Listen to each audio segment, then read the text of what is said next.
thank you for spending your time coming to listen to me.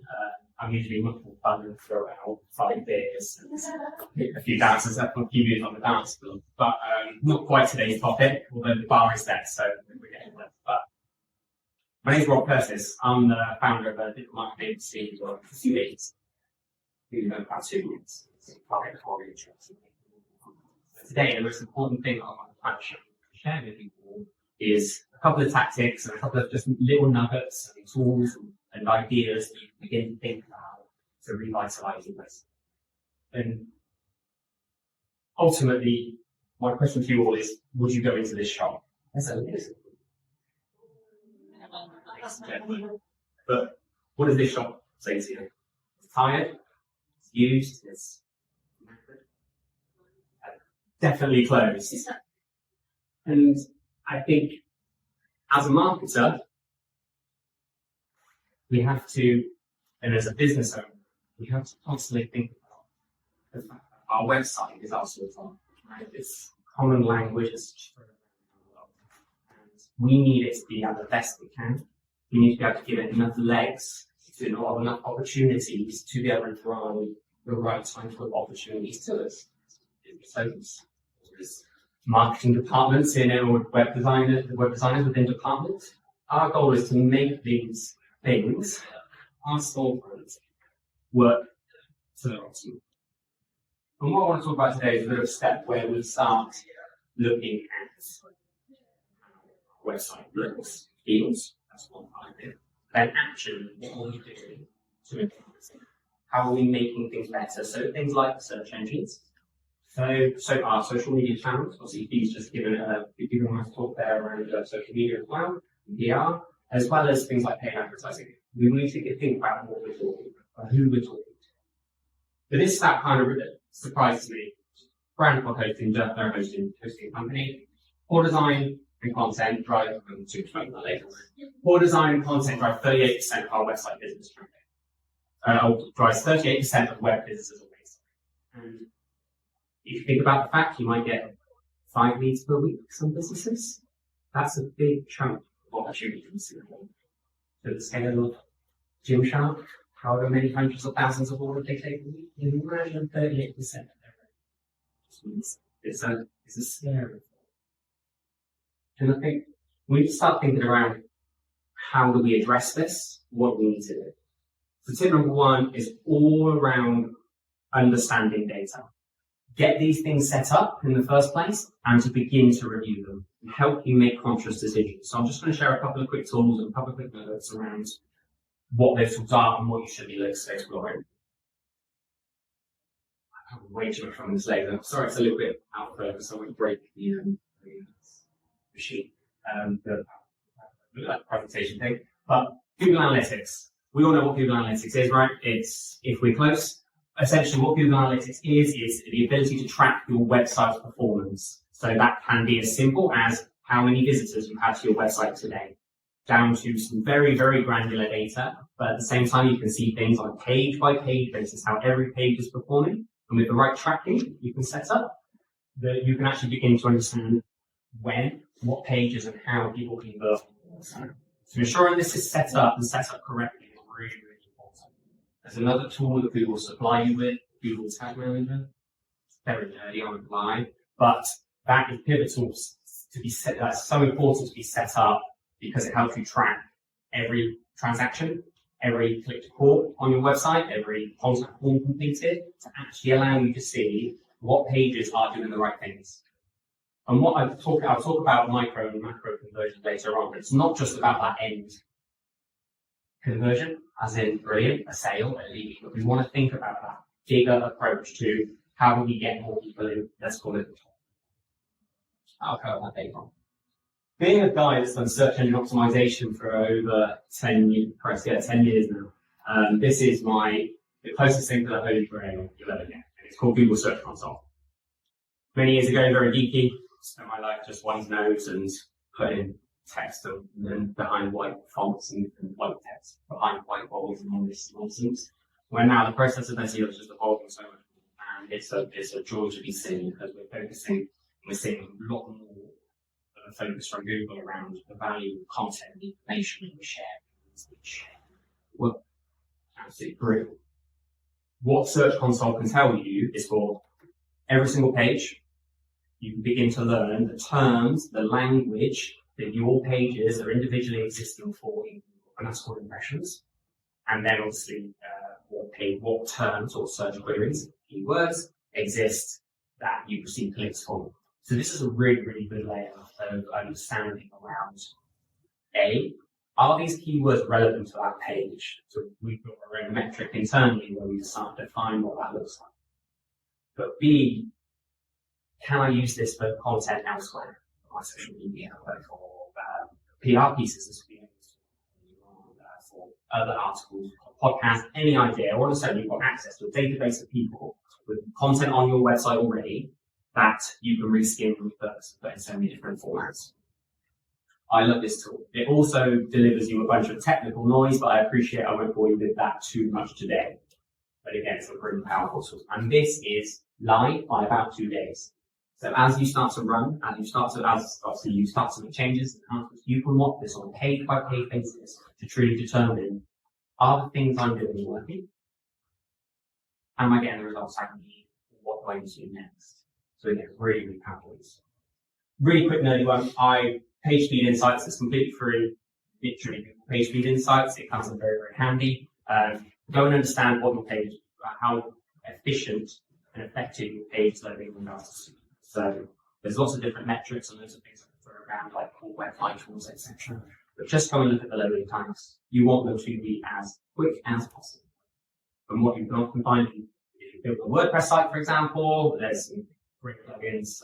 I like SKYROCKET and Magify. They're really cool. Makes your images rather than this big, the right sizes and things like that. But good little tools that you can in plugins that you can implement. If not, obviously, if you're not the developer, obviously have a chat with your developer, do all the nerdy things as I mentioned, get that sorted. Jumping on this one super, super quick. So the search engine optimization process, you can easily be bamboozled with tons of different tools and platforms. Everyone's trying to sell you another software to download and buy, right? This thing's screaming frog. Weirdest name ever. Still not sure why, but it's 150 quid a year. You're not spending out thousands of millions every month. You can just pop in your website. And rather than getting those crappy agencies telling you your site health score is 7 out of a million and they need to implement all these things, you can actually get the true data to tell you what do you actually need to do, rather than all these gazy metrics and sounding flood around our world. But this tool will help you essentially open the doors up to people. So what we're trying to think of throughout this whole process is let's understand the data in regards to how our website's performing, and let's understand some of the data as to why it may potentially be held back. So for me, this is, as the process of search engine optimization has just evolved from I can chuck a few keywords into my website and I rank for something. Looking at the user experience in conversion rate optimization, they're two such pivotal pieces of our website. You can bring a horse to water, we need to let it drink. We can bring it, we can pay loads of money for paid advertising. Page experience. If the user's experience on that page is rubbish, who wants it, right? It's not going to work. How annoying, as I mentioned a minute ago, page speed, but how annoying is it when you've got to wait about a half a second for your phone to load a website? I don't know about you, but I'm done. I'm out. It's not good enough, right? Even Amazon, I'll put it out the window. So before we delve into kind of a bit more about user experience, I just want to explain, I touched on some language earlier, micro-lessons. And I just want to get you thinking about this because when we look at conversion rate optimization, I love to use this language called kick them off the ledge, or we coined it as kick them off the ledge. And the point of that being that generally every phase of our website process, we need to be thinking about what value are we giving our audience, most importantly, but then actually how can we as a business and as a website owner benefit. So really easy examples of things like micro conversions could simply be sign up for our blog. We've all seen those. We never fill them out, right? Let's focus and pivot that messaging towards adding value. Download X, people. As an example, it's let me give you this resource and change the seat. Because they have to email market them till they unsubscribe 10 years from now. Then with the macro conversions, obviously I was talking about earlier on, it is about how we can look for the sale, conversion, that inquiry, that book a demo, book a lead, all those sorts of languages, depending on what industry you're in. But again, when you think about it, to get to that macro conversion, you want to build trust, right? Think about your own experience online. And I seem to often see this disparity with various clients we work with of their experience online versus how they set up their website. And there's a massive win that you can have when you actually just go think about and jot down what's working, what do you like when you run it online next time. Do you like the simplicity of TikTok where it's just two scrolls? Just you don't, okay? Engaging video content, you do. Versus Amazon, everything just looks really well. So there's a couple of different tools and pieces in here, but this is just one I wanted to drop in so to add to the above. So when we think about user experience and conversion rate optimization, what we really want to do is get some live or as close to live as possible data on how our users are actually using our website. And Microsoft Cloud is completely free, or certainly not been charged to date. And what it does is it can give you screen recordings of people using the site, and it'll give you an ad hoc bundle. So you won't get every single visitor on your site, but you can get a good resource of data. But also things like heat maps. And we can begin to start to understand actually how people interact. And you wouldn't believe the moment give it 30 days from installing it, maybe even 10, but you'll quickly see where your users interact on your page from a mobile perspective, from a desktop perspective. And seeing that highlights some same things where you set up a button and actually you think it looks popping and it sticks out and it really doesn't. And your users just keep scrolling by it. And simple changes and simple opportunities like that, you don't see that without this sort of information. And again, with that, it's a constant evolution, so you can revisit it. You can ask the next question. Okay, this part of my web page is next and why. It's a really, really good tool.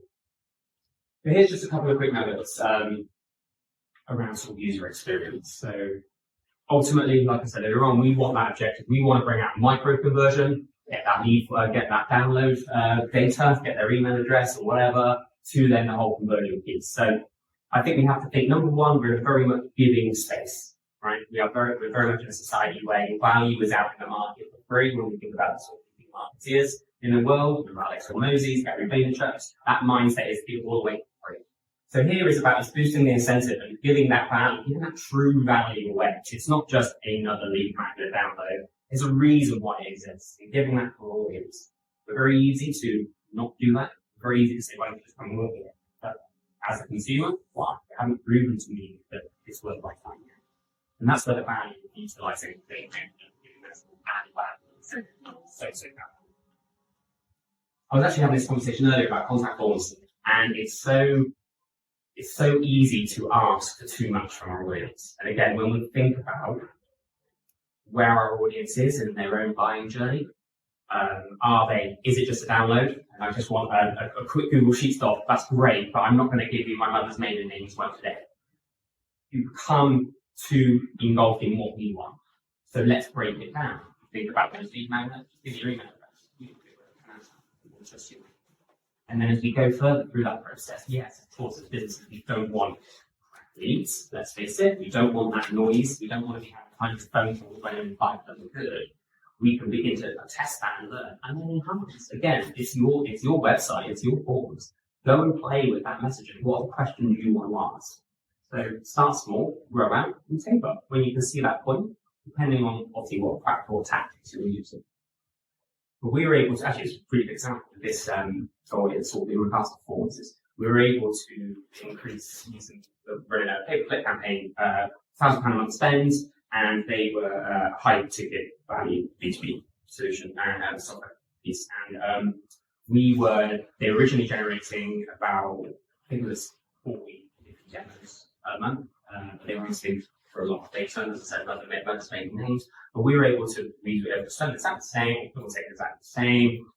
We were able to take that from about 5 leads to, 73 leads just by dropping that, just by dropping a column. So doubling inquiry leads. Quality was still there. There was a couple, like natural, but we got to that point then when we modified those questions and it mostly averaged out to about 65, I think, from memory. So it's a really, really good process to follow to better go, okay, cool, what's the tipping point for our average ideal customer?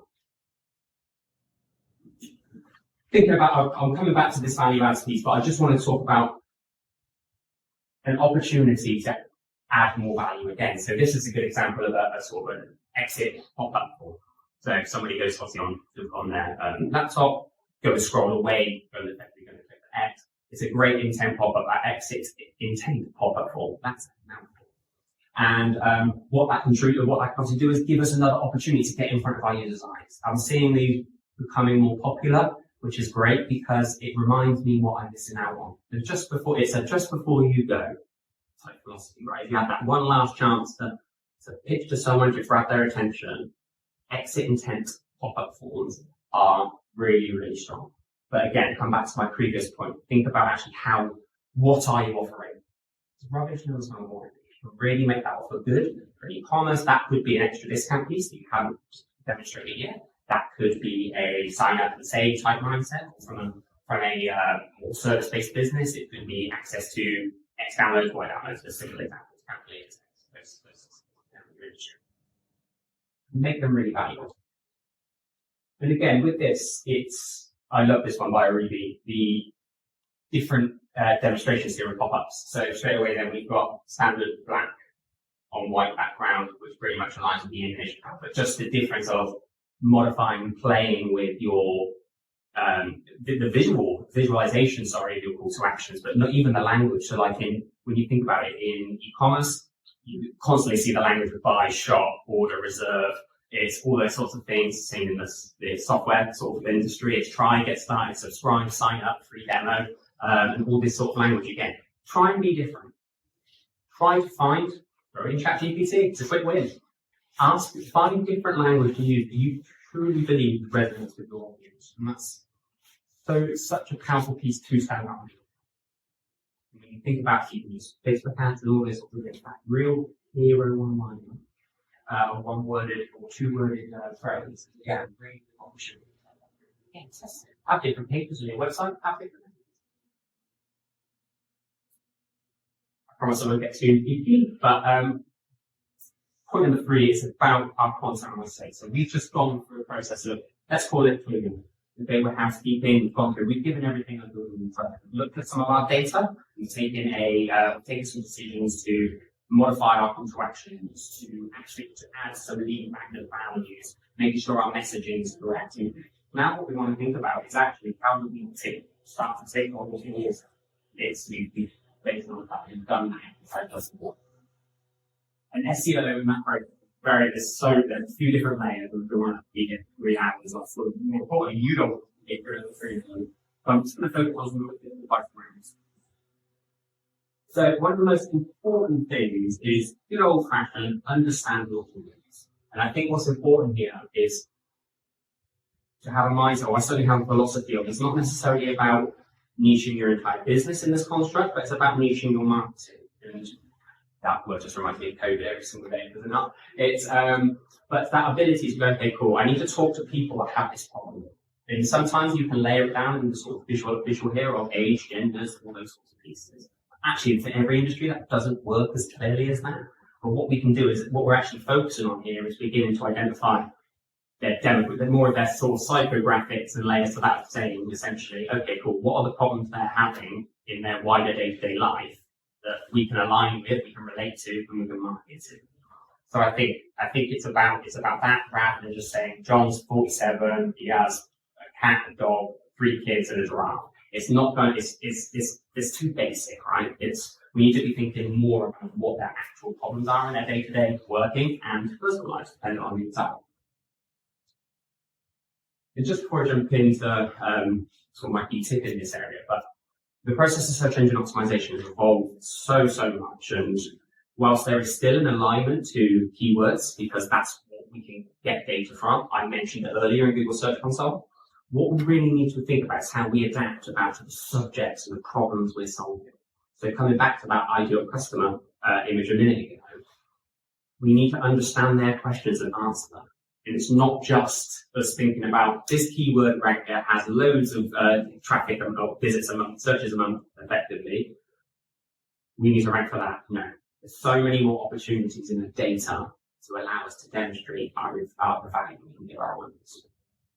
Your content isn't just to rank for Google, it is for your customer. You have to remember every single step of it. Google have recently brought out this, not so recently now, but they released this. It was originally just EAT, but they then introduced the experience element to this. And what we're looking for essentially here is user-generated content mindset. So you're talking of value and information because you've demonstrated you're an expert in your field, you're an expert in your industry, you're an expert in how to help people. Leveling that off with you demonstrating your experience in that process. And again, that's where it ties into that UGC piece. And that's not you just having to create TikToks, but in your blog content, share your experience and it becomes more of a story rather than I Googled 10 facts and I'm going to rewrite them. Demonstrate our expertise, as I mentioned, and I can never say that word, authoritativeness and trustworthiness. To me, they align hand in hand. So this is where that kind of wider scope of digital marketing comes in really helpful because you're on social media, you're a podcast, you're a network event, people are tagging you. All these sorts of simple pieces begin to add up to this kind of digital profile of yourself and the business. And they will add up over time. And using that as an example, obviously, Paul's here, but Fiona obviously as well, is PR as well, but and the same as Fiona obviously did a talk earlier, that's another opportunity to demonstrate your authority and trustworthiness. So, I promise I'm not reneging on what I just said. This is a fantastic little tool called Ahrefs, and it gives you an opportunity to begin to research the types of terms and language and begin to get some data. And this, like I said a minute ago, this isn't all about just saying, this has loads of searches, we need to rank for that. We need to think so much broader about that, as I touched on earlier. Just to say, like I said, it's a very, very good tool, and what you will find, like every single SEO software in the world is out of date. The data is out of date because it's already available to us. We have to think about how we're constantly learning. But then this is where the expertise element of in particular comes in very helpful in helping you rank on Google. So what we're looking for here is we've just done some research. We've analyzed some data on our website. We've used that Google Search Console tool to understand the types of things that we've got some existence in Google for, as an example. And we've done some keyword research. We've spied on a couple of competitors along the way. And we've got all these different keywords kicking around. That's cool. We then will ask ourselves the questions about what are our customers' issues, what does our ideal customers' challenges look like. And then what we need to do is start to build what's coined as the topical map. I haven't thought of a better name for it yet, but it'll have. And the idea here is purely to demonstrate your expertise, because I can share all the information, all the knowledge in your heads, but I need to get out. So let's think and align those to the challenges that our customers have, challenges that we have, important questions that people are asking. So when you Google something in your industry, drop down to Google and you see things like, scroll down to Google and you see PAAs, people also ask. You see lots of questions, lots of information as well. But this idea is essentially a bit of a split between the core focus of your business and what you offer, what you do, so on and so forth, which is you talking about your service, your products, everything like that in your ecosystem, and then using that same construct that I talked earlier about the overall sort of psychographics and the challenges that your audience faces in life. That's when you start looking at your anchor topics. So what you can easily do is begin to build a list of content ideas. So for example, this digital marketing agency, kind of in the middle there. Then our core topics will be talking about things like web development, or web design, CRO, user experience, pay-per-click advertising, search engine optimization, social media, content marketing, all these pieces, right? They would sit in that kind of core topic area in the middle there, or just around the middle there. But then actually what I can start doing is creating more content and more valued information on, for example, the top 10 marketing books. Fantastic piece of content that could be shared with somebody who's researching for that sort of information. It could be around podcasts that we've created, visited, been on, or even just like the history of marketing, as an example. What those things are is they're relatable to our ecosystem and our world, but they're not us thinking about this is what we're doing every day. But what you're actually doing with this, and a bit of nerdiness in this, it's demonstrating trust signals with Google that you're talking about this whole world and ecosystem that you like and love, and it's almost an element of personal branding to a degree. And it allows Google to truly access all this information to go, oh wow, you really know stuff. That's nuts. And obviously there's lots of conversations around AI and obviously trying to find these things out quite quickly. I'm in two minds. Number one, test. Always been my first sort of thought, but I'm also a big fan of utilizing AI to a degree. And what that's to do with is to get new pages existing as quick as you can. But then you need to go back and do that search console access to the are the terms, are the keywords, etc. Does it make sense? Is it relevant? So I'd say use a bit of AI to get the ball rolling, but as everyone will say for health and safety purposes, make sure you limit these things. Just another quick content tool, so which is again really helpful. It's one called Surfer SEO. Again, what this will help you do is it will effectively help you align your content with what's called natural language processing systems. So this will take a quick look at competitors that may rank for those terms and language that this topic's about, and it will then look to find relevant other terms and language that's relative to the terms. So I'll make this up. The topic we're talking about is networking events in Bath, and okay, we want to understand actually why those 10 other pages exist in those first 10 positions in Google. What are the positive trends? What are the negative trends? And tools like Surfer SEO will help you write that as well, which is a very positive piece. And one last one, and this is becoming a much more powerful piece because of the ability to just fire AI content out like you wouldn't believe.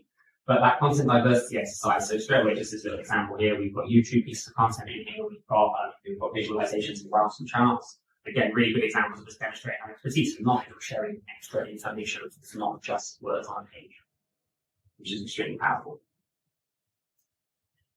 Only a very brief one on Google Ads. I just wanted to touch on this for those. Anybody play with Google Ads at the moment, let's call it?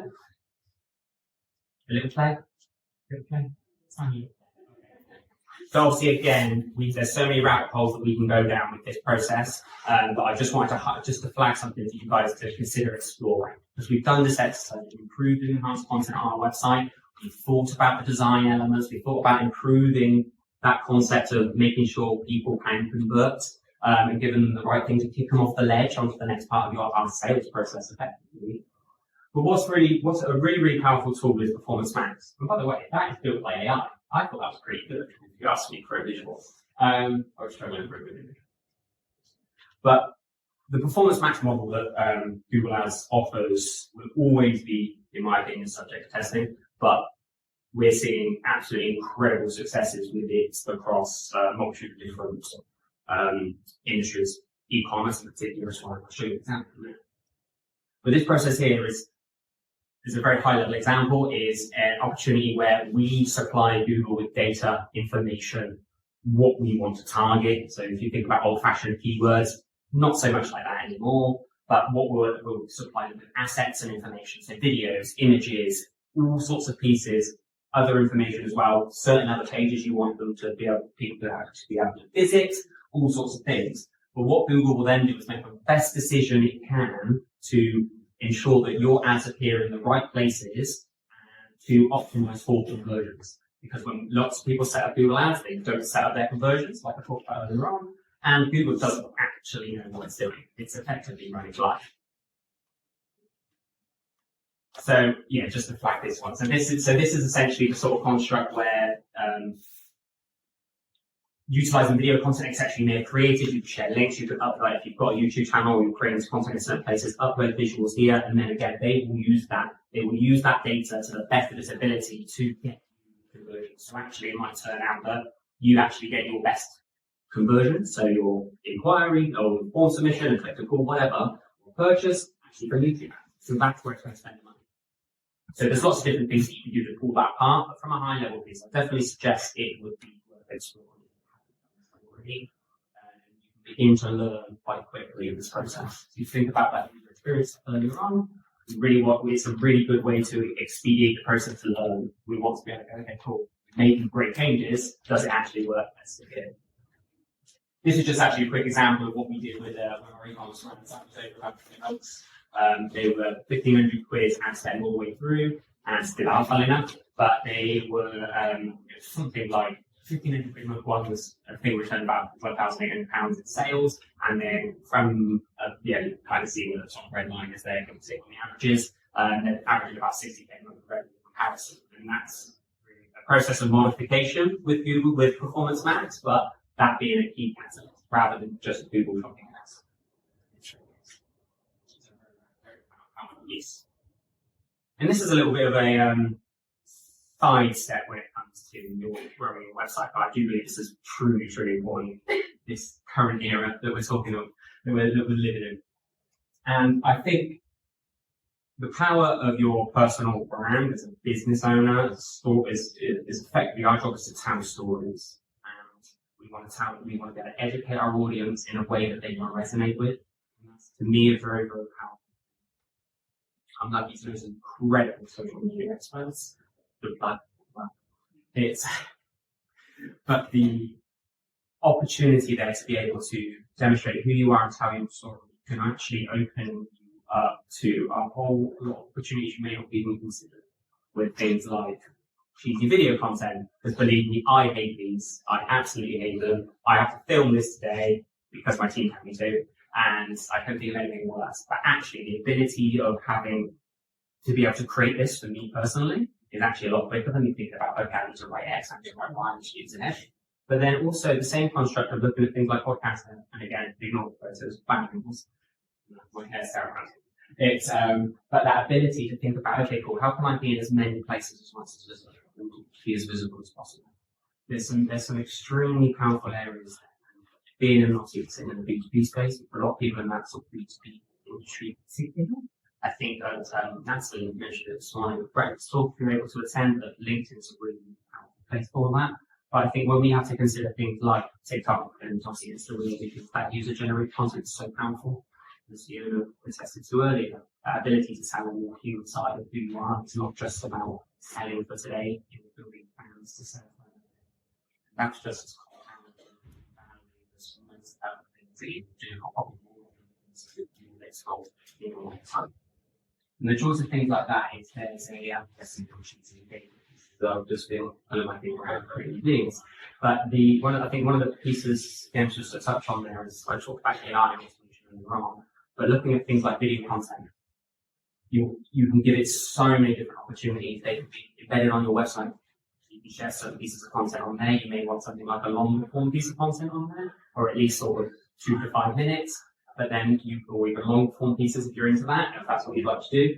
But you can use them as more engaging pieces of content on your website. You can then obviously play with a little bit of automation, get them cut up, get them spliced for social media, have them then converted into different article pieces of content like that. It's something that we've been testing with our own automation we've built in business and did so actually CTAs.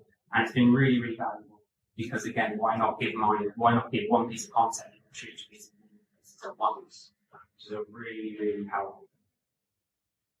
So I promise we're on the final stretch.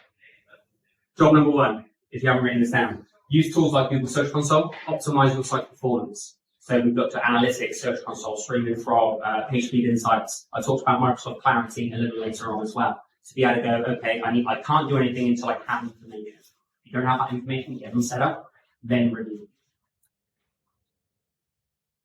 For thinking of that user experience, we didn't touch too much on this. But look at your forms, look at your call to actions, think about how do I make this journey resonate in content to my customer, but actually just in the value and what I want them to do on the next steps. Focus on topical maps and content clusters to boost search rankings. For me, I think that's, again, as I touched on earlier on, you've got so much information in your heads as business owners and so much information to share in your industry, you're definitely not tapping into it. Go and use different platforms to do that research, and then create that content in bundles. We talk about topic 1. I could talk about search engine optimization. I could talk about email marketing. I could talk about paid advertising, and just keep talking. But you can see how you begin to break these things down. Google ads and Facebook ads for targeted traffic and remarketing. One quick nugget on Facebook ads. If you're having an element of good traffic to your website, again, even if it's just a couple of hundred visitors, create a Facebook retargeting ad straight away. Just an intro video to yourself, no need to sale, but the second somebody visits your site and leaves, just exist in their feed, why not? It's the best place to be, be the cheapest pound brand awareness spend a day that you'll use those video pieces, play with podcasting, but just be creative and talk to your camera because that can go so far. And don't be afraid to do it. If it's great content, it will go everywhere. It's really good content. No one's going to see it because no one's going to engage with it, right? So don't worry about it. I hope this has been helpful. I hope we can take every single insight from this to this. I have thrown on the slides on here if anybody would like them, but I should use Fiona's language. She said this really well earlier on, but we also offer, as obviously agency and the team will do a 20-minute video call with each of you, taking a look at your website, stuff like that. I think so.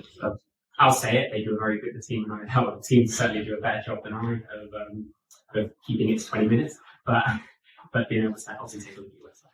It's completely free. But yeah, that's me, I'm Rob, and I'll leave that up there if you want. But please tag me in there. But yeah, thank you very much. Yeah.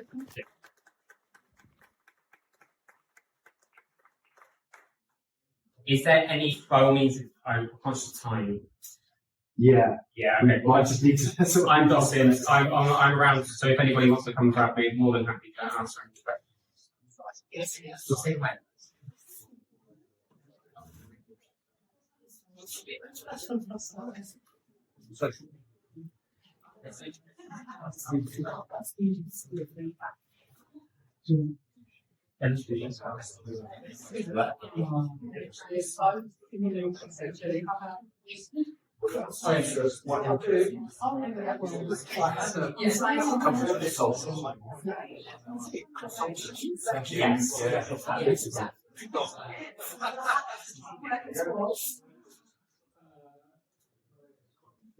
It should be the second one.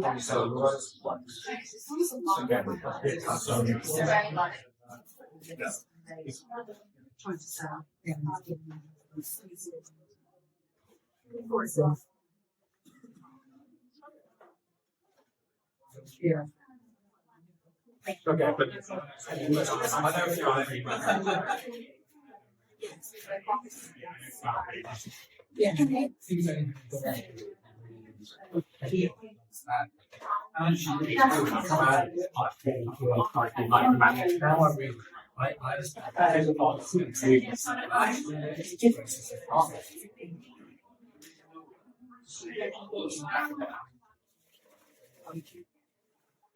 of course, type thing. Yes.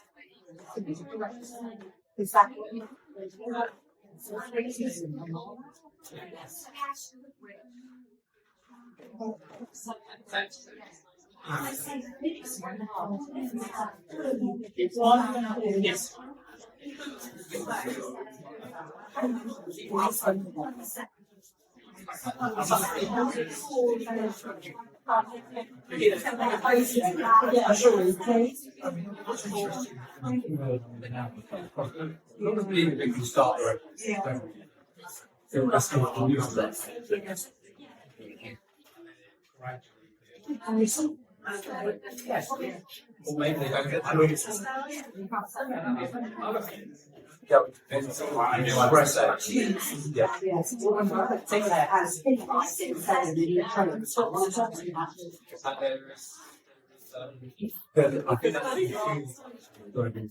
Yeah, we're thank you, Paula. Lovely to see you.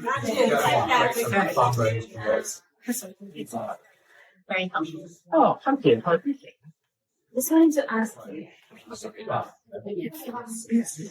I mentioned that you have some feedback on the website. Yeah. That's good.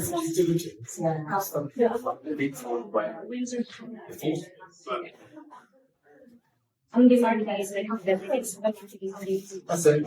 Yeah. So, I mean, I don't know we're going to do it forever. Plan. That's it.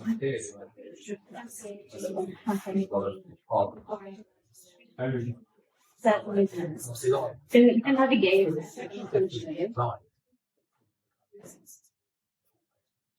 You just make a call, you just talk to them. So there's a bunch of hubs. Yeah. You can just have a chat. So we want to use that. The bar pub government. I was used to. Yeah, we might do a full presentation when you chat to you. Do you mind pressing the button? Would that be okay? Sorry, this is a bit. Just say, all right. Well, maybe we just won't do one at all. Do you want to just come and have a chat with us? We won't do a presentation. Yeah. Or you go. Okay. No, what I say, I actually not email the boss. Yeah, well, we can tell you what we're doing. Let's just tell you what we're doing. It's probably easy. Yeah. What area are you in? So we'll go here. Okay, I don't know what I'm looking at. Yes, we'll do some time.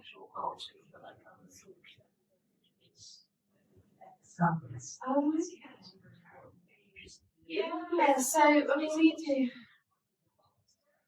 No, we're here. We might as well tell you what we do. Text. Yeah. Yeah, so we do a really variety of things. So the skills boot camps, keywords, James, one bit more. So that's